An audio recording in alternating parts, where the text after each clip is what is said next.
Setelah ramai soal kasus perceraiannya dengan Angga Wijaya, kini Dewa Persik justru singgung soal kemandirian dirinya dan akui tak butuh pria.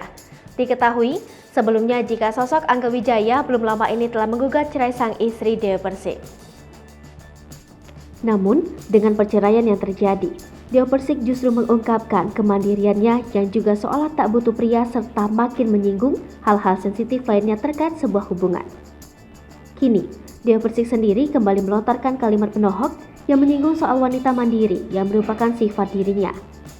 Dilansir dari akun Instagram @bunestetik, mengunggah pernyataan dari Dewa Persik yang menyinggung soal kemandirian dirinya hingga akui tak butuhkan pria.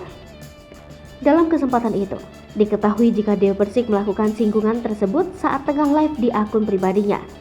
Dengan sedikit congkak, Dewa Persik memberikan peringatan kepada pria yang mendekatinya kelak agar tak bermain-main kepada dirinya. Bahkan, Dewa Persik mengaku jika dirinya akan semakin berusaha lebih baik jika dirinya diremehkan. Tak hanya itu, Dewa Persik juga menyampaikan jika dirinya akan lebih mementingkan orang tua dan keluarganya, serta semua orang yang ia sayangi saja.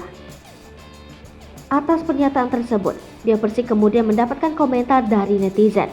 Pernyataan dari pedangdut ini justru menuai pro dan kontra. Hai pemirsa Sri Popo TV, jangan lupa komen, like, dan subscribe, serta tonton terus berita-berita terupdate lainnya ya.